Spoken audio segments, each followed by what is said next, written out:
அந்த லோத்துடைய குடும்பத்தை அவர்களுக்குள்ளே சில வழக்குகள் வருது. அவங்க மந்தைகள் மத்தியில் சில வாக்குவாதங்கள் வருது, சண்டைகள் வருது. அப்போ அது மித்தமாக லோத்தையும் ஆபிரகாமையும் ஆண்டவர் பிரிக்கிறார். பிரிச்ச உடனே இந்த லோத்து என்ன பண்றாரு, எந்த தேசத்தை தேர்ந்தெடுக்கிறார்? சோதாகுமரன் தேசத்தை, அந்த நகரத்தை பிடிச்சிட்டாரு. அந்த நகரத்துல போய் இருக்கிறார். இப்ப சோதாகுமரம் அங்க இருக்கக்கூடிய மக்கள் எல்லாம் எப்படிப்பட்ட மக்களா இருக்கிறாங்க? பாவத்தில் இருக்கிறாங்க. பாவம் நிறைந்த ஒரு அந்த நகரமா இருக்குது அந்த பட்டணம். இந்த லோத்து அங்க யாரா இருக்கிறா அப்படின்னு பார்க்கும்போது அவன் எப்படிப்பட்டவனா இருக்கிறான்? இல்ல லோத்து எப்படிப்பட்டவனா இருக்கிறான்? எல்லாரும் பாவம் செய்திருந்தாலும் அந்த லோத்துடைய குடும்பம் மட்டும் நீதிமானா காணப்படுது. சோத்திரம். அவனுடைய குடும்பம் பாதுகாப்பாப்படுது. சோத்திரம். ஆபிரகாம் யுத்தமாய் ஆபிரகாம் அனுதினமும் ஆண்டு என்ன பண்றாரு? ஜெபம் பண்ணிக்கிற அர்த்தம். சோத்திரம். ஆமா, ஜெபிச்சுக்கிற. அதனாலதான் லோத்துடைய குடும்பம் அந்த இடத்துல பாதுகாக்கப்பட்டிருக்கு. அவன் கடைசியில நீங்க அறிஞ்சு சத்தியத்தை புரிஞ்சுக்கணும். 3 தூதர்கள் போறாங்க. இங்க ஆபிரகாம் மட்டும் நல்லா சாப்பிட்டுட்டு போய் 3 தூதர்கள் அங்க போறாங்க. போகும்போது கடைசியில் என்ன பண்றான்? அதுல நீங்க அந்த ஆதியாகமத்தை வாசித்தீங்கன்னா அந்த ஜனங்கள் என்ன பண்றாங்க? நான் உங்களை விட்டுட்டோம், ஆனா 3 தூதர்கள் வந்தாங்க, ரொம்ப அழகா இருந்தாங்க, பார்வைக்கு அழகா இருந்தாங்க, நீ அவர்களை விடு, உன் பிள்ளைங்க வேணாம், உனக்கு நீ வேணாம். அந்த தூதர்கள் எனக்கு வெளியிலிருந்து வந்திருக்காங்க. அந்த தூதர்கள் என்ன பண்ண, அவங்களுக்கு தூதரும் தெரியாது. ஜனங்கள் நான் சொல்றேன், உங்களுக்கு உதாரணம் தான் சொன்னேன். தூதர்கள் 3 தூதர்கள் உள்ள போனாங்களா, லோத்து வீட்டில் இருக்கிறாங்க. அப்படி இருக்கப்படி போது அந்த தூதர்கள் என்ன பண்றாங்க? இந்த ஜனங்களை அந்த மக்கள் என்ன பண்றாங்க? கூப்பிடுறாங்க. சோத்திரம். அப்படி கூப்பிடப்படி போது அந்த லோத்து என்ன பண்றாரு? அங்க வாயில வார்த்தையினால என்ன நீதிமானா தவறிடாரு. அவங்கள விட்டு அவங்க தேவனுடைய தூதர்கள், அதுக்காக நான் வாரேன், என் பிள்ளைகளை விடுறேன், வெளியே விடுறேன் அப்படின்னு சொல்லி அந்த காரியத்துல அப்படி சொல்லுகிற சம்பவத்தை பார்க்கிறோம். சோத்திரம். தான் தூதர்களை காப்பாற்றும்படியாக செய்த ஒரு காரியம். ஆனாலும் தன் வாயின் வார்த்தையில் என்ன ஆயிற்றது? தவறாயிற்று. அதே போலதான் இப்ப நீதிமான் ஆண்டவருக்காக, தெய்வத்துக்காக, கர்த்தருக்காக நீதி தவறுகிற காரியத்தை பார்க்கிறோம். சோத்திரம். அப்ப அந்த இடத்துல கூட ஆண்டவர் அதுக்காகத்தான் ஆபிரகாம் மட்டும் வழக்கு பண்றாரு. நீ ஜெபம் பண்ணிக்கிட்டே இருந்தப்பா, உன்னுடைய ஜெபத்தினால அந்த லோத்துடைய குடும்பத்தை நான் பாதுகாத்தேன், ஆனா அழிக்க போறேன் இந்த தேசத்தை, என்ன பாவம் வெறுகி போச்சு. அப்படி கேட்கும் போது இவரு அப்படியே 50ல இருந்து வராரு. சோத்திரம். 5 வரைக்கும் பாக்குற, 5 வரைக்கும் யாருமே இல்லைங்கிற சொல்ல போயிருது. 5 வரைக்கும் இல்ல எண்கள் இல்லை. அப்ப அதே போல ஆண்டவர் சொல்றாரு, இருக்கிறது 2 5 இல்லை. என்னன்னா லோத்துடைய மனைவி 2 பட்ட பிள்ளைங்க, மொத்தம் 4 பேர் இருக்கிறாங்க. 5 நம்பர் வரல. நான் சொல்ல போறீங்களா? ஆமா. அப்ப இப்படிப்பட்ட சூழ்நிலை. அப்ப ஆண்டவர் அந்த இடத்துல செய்கிற ஒரு காரியம், ஆபிரகாமுடைய நீதி மித்தமாய் ஆண்டவர் என்ன பண்றாரு? காப்பாற்றுறார். சோத்திரம். இதான் நடக்குது. அப்ப தேவன் ஆபிரகாம் மித்தமாய் நீதிமானாக காணப்பட்டு அவருடைய சொல்லு வார்த்தைகளுக்கு சொல்லப்பட்டது போல, பேதுருல வாசிக்கப்பட்டது போல எப்படி கவனமாயிருந்தாராம். சோத்திரம். அவருடைய செவிகளுக்கு, சத்தத்துக்கு கவனமாயிருக்கிறது. சோத்திரம். அப்ப கவனமா இருந்து லோத்துடைய குடும்பத்தை மட்டும் காப்பாற்றினார். சோத்திரம். அப்படின்னு பார்க்கிறோம் அந்த இடத்துல. அல்லேலூயா. அப்ப என்ன அர்த்தம் அப்படின்னா, நீதிமான்கள் மேல தேவனுடைய கண் நோக்கமா இருக்குது. அப்ப இந்த பூமியில, இந்த உலகத்துல, இந்தியா மட்டும் இல்ல, நம்ம இந்த ஏரியாவில் இருக்க நம்ம மட்டும் இல்ல, இந்த பூமியில, இந்த உலகத்தில் இருக்கிற எல்லா ஜனங்களையும் அவருடைய கண்கள் பார்க்குது. சோத்திரம். நம்ம நினைச்சிருக்கோம் இங்க மட்டும் நம்ம பார்க்கிறோம், நம்முடைய பார்வை அவ்வளவுதான். ஆனா தேவனுடைய கண்கள் இந்த உலகத்தில் இருக்கிற எல்லா மனுஷர்களையும் என்னது பார்க்குது. சோத்திரம். அப்ப எவர் அவர் நீதிமான் என்பதை அவர் அறிவார். சோத்திரம். அப்ப நீதிமான் மேல் நோக்கமா இருப்பாரானால், அப்ப நீதிமானா இருக்கிறவருடைய சத்தத்தை தேவன் கேட்பார். கர்த்தர் கேட்கிறார். அதான் வேதம் சொல்லுது கவனமா. அது அதே போல வாசிப்போம். அதே இதுல பேதுருல 12வது அதிகாரத்தில் கீழ்ப்பகுதி, தீமை செய்கிறவர்களுக்கோ கர்த்தருடைய முகம் விரோதமாக இருக்கிறது. அல்லேலூயா, ஸ்தோத்திரம், அல்லேலூயா. அப்ப தீமை செய்கிறவர்களுக்கோ அப்படி சொல்லப்பட்டிருக்குது, கர்த்தருடைய முகம் விரோதமாக இருக்கிறது. அப்ப தீமை செய்கிறவர், அப்ப தீமை செய்கிறவரையும் கர்த்தர் என்ன பண்றாரா? பார்க்கிறார். அல்லேலூயா. ஆமா, நன்மை செய்கிறவர் மட்டுமில்லை, தீமை செய்கிறவர்களையும் கர்த்தருடைய கண்கள் காண்கிறது. ஸ்தோத்திரம். அப்ப அவருக்கு என்ன பண்ண முடியும்? எல்லாவற்றையும் அவர் பார்க்கிறவராக இருக்கிறார். ஸ்தோத்திரம். காண்கிறவராக இருக்கிறார். ஸ்தோத்திரம். அப்ப அவருடைய முகம், யாருடைய? கர்த்தருடைய முகம் விரோதமாக இருக்குதான். அவருடைய முகம், யாருடைய முகம் எதிரா இருக்குது?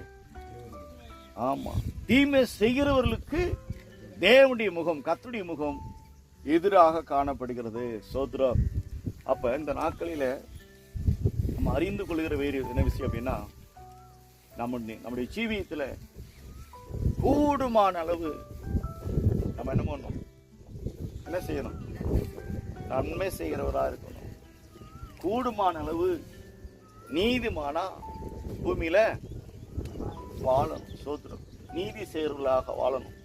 அதைத்தான் ஆண்டு விரும்புகிறார். சோத்திரம். பாருங்க, எடுத்து வாசிப்போம். யோபு 36:7 வாசிப்போம். யோபு 36:7.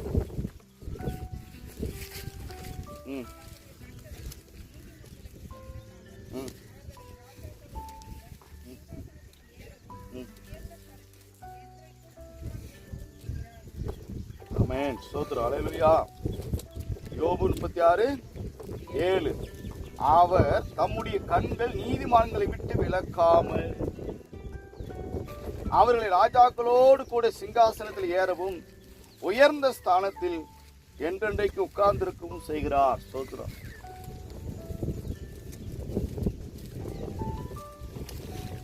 சரி, இது ஒரு காரியம் இருக்கட்டு.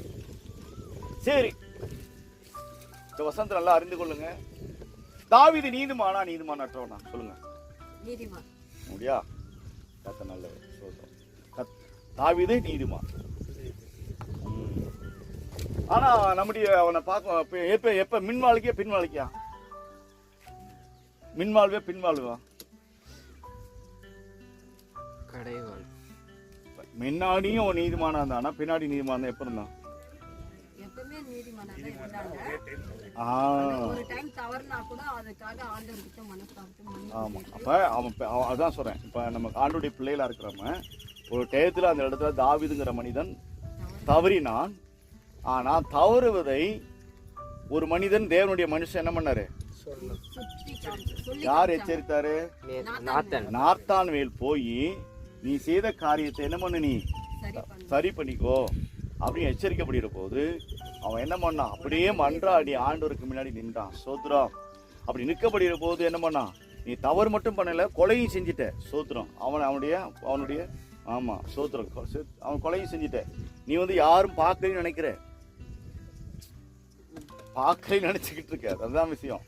யாரும் காணல, ரகசியமா சூப்பரா பண்ணிட்ட. யுத்தத்துல போய் பெலிஸ்தர்களை கொன்ற மாதிரி நீ என்ன பண்ண? உன் ஆட்களே வச்சு பெலிஸ்தர் முக்கியமான இடத்துல போய் அவனை நிப்பாட்டி வச்சு அங்க கொண்டுட்ட. அவன் அப்படியே அவன் அந்த இடத்துல போய் இவனே போய் இவங்காலே என்ன பண்ணாங்க? கொலை செஞ்சாங்க. இதை யாரு பார்க்கல அப்படின்னு நினைச்சிட? நான் பார்த்தேன், கர்த்தர் பார்த்தார். சோத்திரம். அல்லேலூயா. இப்ப இந்த தாவீதுக்கு எதிராக இவருடைய முகம் திரும்பும். ஒரு அபிஷேகம் பண்ணப்பட்டவன், அவன் ஆடு மேய்ச்சிக்கிட்டு இருந்தவன். தாவீது ஆடு மேய்ச்சிக்கிட்டு இருந்தவன். தேவனுடைய இஸ்ரவேல் அந்த சவுலால முடியாத காரியத்தை அபிஷேகம் பண்ணப்பட்டதுனால கர்த்தர் மேல வைராக்கியம் கொண்டு பெலிஸ்தனை கொண்டவன். இப்படியெல்லாம் இருந்தவன் இங்க தவறிட்டான். இதையும் பார்க்கிறார் ஆண்டவர். சோத்திரம். எனக்காக வைராக்கியம் செய்தானே, ஆனா இங்க என்ன பண்ண? இச்சித்தானே, இச்சையில் வந்துட்டானே சொல்லி ஆண்டவர் என்ன பண்ணாரு? அந்த மனுஷனை எச்சரிக்கிறார். இவனுக்கு ஒரு வாய்ப்பு கொடுக்கலாம். என்ன கொடுக்கலாம்? வாய்ப்பு கொடுக்கலாம். நான் ஒரு தீர்க்கதரிசி அனுப்புறார். நாத்தான்வேலை என்ன பண்றாரு? அனுப்புகிறார். அனுப்பின உடனே அந்த சத்தத்துக்கு, நாத்தான்வேலுடைய தீர்க்கதரிசியுடைய வார்த்தைகளுக்கு, அந்த சத்தத்துக்கு கீழ்ப்படிந்து தேவனுக்கு முன்பாக தன் குற்றங்களை 51வது அதிகாரத்துல சொல்லப்பட்டது போல என் அக்கிரமங்கள் எல்லாம் மன்னி சொல்லி தேவ சமூகத்துல நின்றான். சோத்ரம். அப்படி நிற்கப்படுகிற போது அவனுடைய காரியங்கள் மன்னிக்கப்பட்டது. சோத்ரம். அல்லேலூயா. பாருங்க, அவன் எதையும் கண்டார், இதையும் கண்டார், அதையும் கண்டார். சோத்ரம். அவன் வைராக்கியமாய் கர்த்தருக்காக நின்று என்னுடைய தேவனுடைய நாமத்தை நிந்திக்கிறானே, தூசிக்கிறான்னு சொல்லி வைராக்கியமா போய் பெலிஸ்தனை கொண்டான். சோத்ரம். அதே போல ஒரு சில காரியத்துல மாம்சத்துல விழுந்தான். ஆனா அதையும் ஆண்டவர் கண்டார். ஆனா கண்ட பிறகு அவருடைய முகம் எதிராக நின்றது. சோத்ரம். தேவனுடைய முகம் என்னாச்சு? கர்த்தருடைய முகம் விரோதமா நின்றது. யாரு? தாவீதுக்கு முன்னாடி. என்ன அர்த்தம்? அந்த ஆண்டவருக்குள்ள எவ்வளவு வைராக்கியமா இருந்தாலும் தேவ சமூகத்துல தவறினால் கர்த்தருடைய முகம் நமக்கு எதிராக நிற்கும். அல்லேலூயா. ஆண்டவர் விட்டு நம்ம விலகப்படுகிற போது தேவனுடைய முகம் நமக்கு எதிராக காணும். தாவீதையே விட்டு வைக்கல. சோத்ரம். ஆனாலும் அந்த தாவீதை தேவன் என்ன பண்ணாரு? நேசித்தார். அப்ப நேசிக்கப்படுகிற போது அந்த தாவீதுக்கு ஆண்டவர் என்ன பண்ணாரு? இறங்கி ஒரு வாய்ப்பை கொடுத்தார். ஒருத்தரை அனுப்பினார். அவனுடைய வேலைக்காரனா இருக்கக்கூடிய தீர்க்கதரிசியை, ஆண்டுடைய வேலைக்காரா இருக்கக்கூடிய ஒரு தீர்க்கதரிசியை நாத்தான் மேலை அனுப்பினார். நீ என்னென்ன தப்பு பண்ண, என்னென்ன காரியத்தை நீ செய்தாய் சொல்லி எச்சரித்த பிறகு அவன் மனமடிந்து ஆண்டவரிடத்துல ஒப்புரவாகி தன்னை அர்ப்பணித்தான். அர்ப்பணித்த பிறகு அதே மனுஷனை தாவீது என்ன பண்ணாராம்? பாருங்க இந்த வசனம் பாருங்க. அவர் தம்முடைய கண்களை நீதிமான்களை விட்டு விலக்காமல் அவர்களை ராஜாக்களோடு கூட சிங்காசனத்தில் ஏறவும் உயர்ந்த ஸ்தலத்தில் என்றென்றைக்கு உட்கார்ந்திருக்கவும் செய்கிறார். செஞ்சாரா செய்யலையா தாவீது? இந்த வசனம் தாவீதுக்குரிய வசனம். அல்லேலூயா. நம்ம விசுவாசிக்கணும், இந்த வார்த்தையை நம்ம நம்பணும். சோத்ரம். அல்லேலூயா. அவர் தம்முடைய கண்களை நீதிமான்களை விட்டு விலக்க மாட்டார். சோத்ரம். எந்த நிலையிலும் விலக்க மாட்டார். அப்ப என்னது? அவன் நீதிமான ஆண்டவர் கண்டறிந்தார், இருதயத்துக்கு ஏற்றவன் அறிந்திருந்தார். ஆனா இவன் செய்யற காரியங்கள், அந்த மெத்தை மேல் நின்று செய்த தவறுகளை என்ன பண்ணாரு? ஆண்டவர் கண்காணித்தார். சோத்ரம். இவன் செய்த தவறுகளை கண்டார். ஆனாலும் அவன் விட்டுவிடல. அவனுக்கு எதிராக முகமா இருந்தாலும் தேவர் அந்த மனுஷனை என்ன பண்ணாரு? சோத்ரம். தூக்கி நிறுத்தினார். சோத்ரம். தூக்கி நிறுத்தி என்ன பண்ணாரு? ராஜாவாக. எப்படிப்பட்ட ராஜாவாக? எந்த ராஜாவாக ஆக்கினாரு? என்றென்றைக்கு அவனுடைய சன்னதியில் இருக்க ராஜாவாக. அந்த சன்னதியில் இயேசு கிறிஸ்து வந்து உட்கார்ந்தார். அல்லேலூயா. வந்தாரா இல்லையா? பாருங்களா. உயர்ந்த ஸ்தானத்துல என்றென்றைக்கு உட்கார்ந்து இருக்கவும் செய்கிறார். இந்நாள் வரைக்கும் ராஜாதி ராஜாவாக அந்த ஆண்டவராகிய தாவீதுடைய சன்னதியில் வந்தவர் தான் நம்முடைய ஆண்டவராகிய இயேசு கிறிஸ்து. அல்லேலூயா. அப்ப என்ன அர்த்தம் அப்படின்னா, நீதிமான் மேல் நோக்கமா இருக்கிறாரு, கவனமாய் பார்க்கிறாரு, எல்லாம் உண்டுதான். ஆனா தவறு செஞ்சாலும் ஆண்டவர் நமக்கு எதிராய் வருவார். ஆனா எதிராக வரப்படுகிற போது ஒரு மனுஷனை தேவன் நேசிக்கிறார். எல்லாம் நேசிக்கிறார் நம்ம ஆண்டவர். தாவீதை மட்டும் இல்ல, எல்லாரையும் நேசிக்கிறாருங்க. ஆனா யாராவது ஒரு ஊழியக்காரனை கொண்டு நாத்தான் வேலை போல கொண்டு அனுப்பி தவறுகளை என்ன பண்ணுவாரு? எச்சரிப்பாரு. எச்சரிக்கப்படுகிற போது நாம் மனம் திரும்பப்படுகிற போது என்ன ஆயிடுவோம்? மீண்டும் நாம் நீதிமானாவே புதுப்பிக்கப்படுவோம். அல்லேலூயா. அதுக்கு அடையாளம் தான் தாவீது. சோத்ரம். வேற ஒண்ணுமே இல்லைங்க. கர்த்தர் எதை வெறுக்கிறார்னா, அவருடைய பார்வையில நீதிமானையும் பார்க்கிறார், துன்மார்க்கனையும் பார்க்கிறார். சோத்ரம். அவ்வளவுதான். அந்த ரெண்டுக்கு மத்தியில் இருக்கக்கூடிய நீதிமானாவும் இருக்கிறான், துன்மார்க்கனா இருக்கிறானா அவனையும் கண்காணிக்கிறார். சோத்ரம்.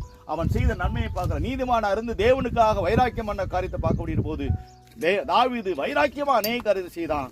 ஆனா இந்த இடத்துல விழுந்துட்டான். உடனே ஆண்டவர் என்ன பண்றாரு? உன்னை விட்டு விட விரும்பல. சோத்ரம். தாவீதை விட்டு விட விரும்பல, துன்மார்க்கனை விட்டு விட விரும்பல, விட்டு விடல.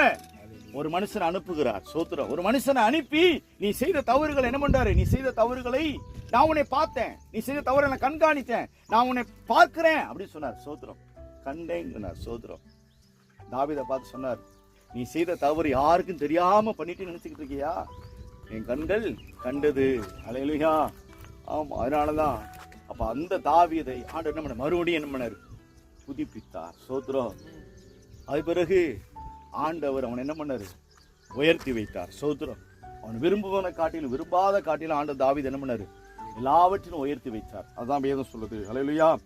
ஆமா. அதே போல நம்ம ஆண்டுடைய சமூகத்துல யாரும் பார்க்கல அப்படி மட்டும் இருக்கக்கூடாது. சோத்ரம். கர்த்தர் காண்கிறார். அல்லேலூயா. சோத்ரம். அதே போல இன்னொரு இடத்துல வாசிக்கலாம், இன்னொரு இடத்துல வாசிக்கலாம். சங்கீதம் 33:18. 33:18. சோத்ரம்.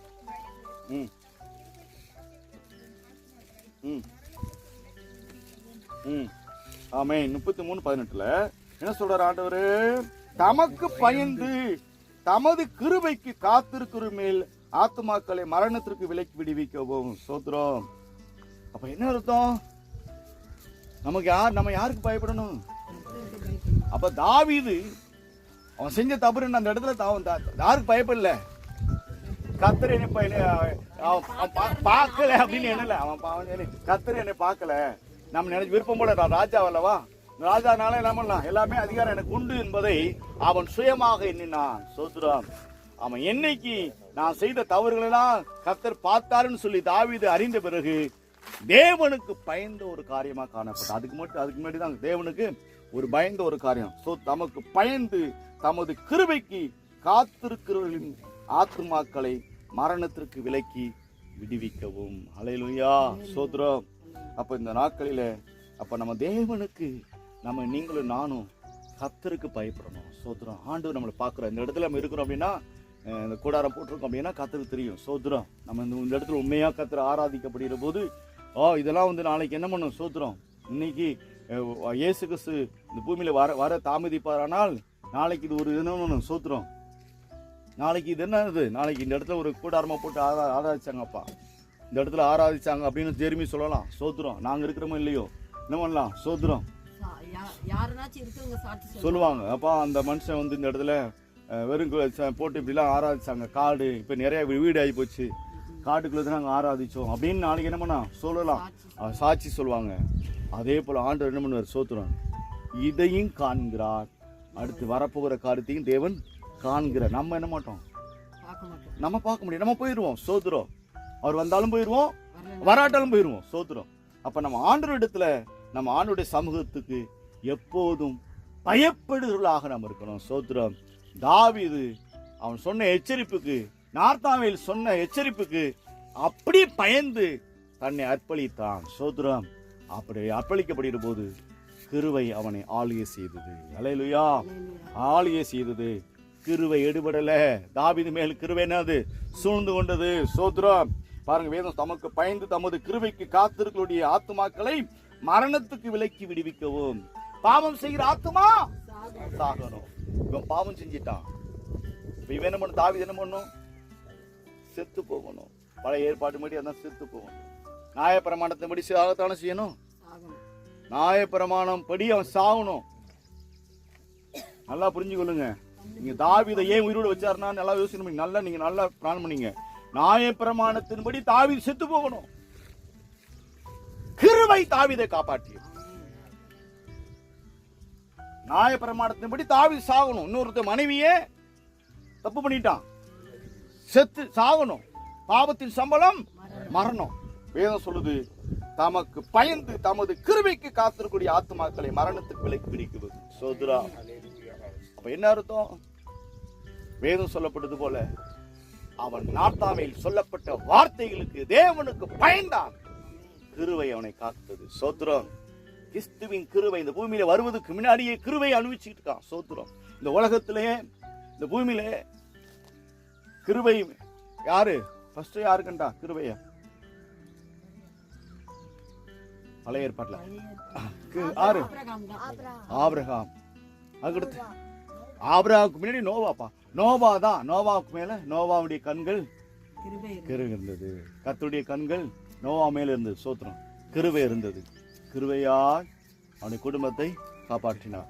அவனுடைய குடும்பத்தை காப்பாற்றினார். இந்த தாவீதையே காப்பாற்றினார். மரணத்துக்குரிய காரியம் தாவீது. மரணம், செத்து போகணும், சாகணும்.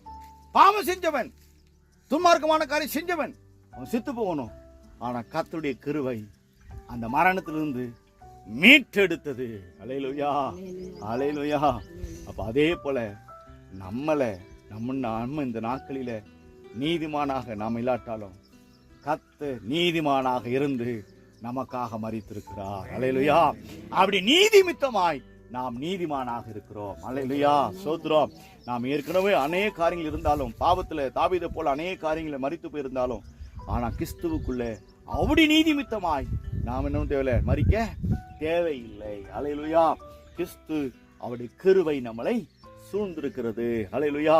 அப்ப நாளில தேவனுக்கு பயப்படுகிற பயம் மறுபடியும் இந்த தாவீது என்ன பண்ணல, தவறு செய்யல. அந்த பயம் இருந்தது. சோத்ரம். நார்த்தான்வேல் எச்சரித்த காரியம் தாவீது கடைசி வரைக்கும் அந்த காரியம் இருந்தது. அதே போல இந்த நாட்களில நம்ம தெய்வ பயத்தோடு கர்த்தருடைய சமூகத்தில் இருப்போமானால் கர்த்தருடைய நீதிமித்தமாய் நாம் நீதிமான்களாக இருக்கிறோம். அப்படி நம்முடைய சத்தத்துக்கு, நம்முடைய செவிக்கு, நம்மளுடைய சத்தத்துக்கு தேவனுடைய செவி திறந்திருக்கும். நம்முடைய சத்தத்திற்கு அவர் என்ன பண்ணுவாராம், செவி சாய்ப்பார். எப்படி சாய்ப்பாரா, கவனமாய் சாய்ப்பாரா. அல்லேலூயா. நம்ம என்ன சொல்றோம், நம்ம புரியாம பேசுவோம் அல்லவா, சில பாசையை பேசுவோம், புரியாம பேசுவோம், நம்ம பேசுற பாசை நமக்கே தெரியாதுல்ல. அப்ப அத கவனமாய் தேவன் செவி கொடுத்து கேட்பாராம். அல்லேலூயா. அப்ப அவ்வளவு பெரிய காரியம் அந்த தேவன். அது யாருடைய நீதி மித்தமா, கிறிஸ்துவின் நீதி. அல்லேலூயா, அல்லேலூயா. நாம் கரைதிரை உள்ளவர்களாக இருக்கிற நம்மளை கரைதிரை அற்றவராக இருக்கக்கூடிய கிறிஸ்து நம்மளை நீதிமானாய் மாற்றிருக்கிறார். அந்த நீதிமான்களுடைய சத்தத்துக்கு தேவன் செவி சாய்ப்பார். அல்லேலூயா. நம்ம ஒப்பு கொடுக்கலாமா, ஒரு விஷயம் ஆண்டவரிடத்தில் ஒப்பு கொடுக்கலாம். இயேசுவே, இந்த நாளில அடிமையை தாழ்த்தி ஒப்பு கொடுக்கிறேன். பரலோக தெய்வத்துடைய கரத்துல அர்ப்பணிச்சு, ஆண்டவரே, இந்த நாட்களில கிறிஸ்துவின் நீதி மித்தமாய் எங்களை நீதிமானாய் மாற்றிருக்கீங்கப்பா. உம்முடைய நீதிப்பா, அந்த கல்வாரி சிலுவையில எங்களுக்காய் அடிக்கப்பட்ட அந்த சிந்தப்பட்ட அந்த இரத்தத்தின் மித்தமாய் உம்முடைய நீதி மித்தமாய் எங்களை நீதிமானாய் மாற்றிருக்கீங்கப்பா. எங்களுடைய வாயிலிருந்து வரக்கூடிய சத்தத்திற்கு, எங்களுடைய சொல்லுக்கு அப்பா, நீங்க உம்முடைய கண்கள் எங்கள் மேல நோக்கமாயிருந்து எங்களுடைய சத்தத்தை கேட்டு அந்த வார்த்தைகளை கவனமாய் கவனித்து நீங்க எங்களுக்கு பதில் தரப்போவதுக்கு ஸ்தோத்திரம். கர்த்தர் எங்களோடு இருக்கிறீர் என்பதை அறிந்திருக்கிறோம். எங்களுடைய விண்ணப்பங்களை கேட்கிறவராக இருக்கிறீர். எங்க சத்தத்துக்கு செவி கொடுக்கிறவராக இருக்கிறீரப்பா. ஆண்டவரே, நாங்கள் ஏறெடுக்கிற விண்ணப்பங்களுக்கெல்லாம் ஆமென்றும் ஆமேன் என்று நீங்கள் பதில் தருகிறவராக இருக்கிறீரப்பா. நாங்கள் விசுவாசிக்கிற யாவையும் உம்முடைய சமூகத்துல கேட்டு பெற்றுக்கொள்ள எங்களுக்கு கிருபை செய்வதற்கு நன்றியப்பா. விண்ணப்பம் செய்து அதை பெற்றுக்கொள்ள எங்களுக்கு கிருபை செய்வதற்கு நன்றியப்பா. நாளில வந்திருக்கிற ஒவ்வொரு தேவ பிள்ளைகளையும் ஆசீர்வதிங்க. நாங்கள் இந்த இடத்துல கண்ணீரோடு சில காரியங்களை நாங்கள் அழுது சாட்சியா சொல்லியிருக்கிறோம். அவைகளுக்கு நீங்க மரணத்திலிருந்து நீங்க விடுவிக்கிற தேவன் ஆண்டவரே. நீங்க பிள்ளைகளுக்கு ரட்சிப்பை தாங்கப்பா. அவங்களுக்கு தேவை ஒரே ஒரு காரியம், உங்க மீட்பு வேணும்பா. தாவீதை மீட்டுக் கொண்டது உண்மை, எங்களையும் மீட்டுக் கொள்ளுங்கப்பா. தாவீதை மீட்டுக் கொண்டது போல எங்களையும் மீட்டுக் கொள்ளுங்க. பிள்ளைகளோடு நீங்க இடைபெறுங்கப்பா. பிள்ளைகளை சாட்சியா நிறுத்துங்க. வரும் நாட்களே பிள்ளைகள் இந்த இடத்துல வந்து வேரூண்டி நிக்கட்டும். ஆண்டவரே, தேவன் என்ன எல்லாவித அங்கலாய்ப்பை அறிந்திருக்கிறீரப்பா. இந்த இடத்துல எல்லாரையும் சாட்சியா நிற்க பண்ணுங்கப்பா. உங்க பிரசன்னம் இந்த இடத்துல வரட்டும். உங்களுடைய மகிமை இந்த இடத்துல வெளிப்படட்டும்.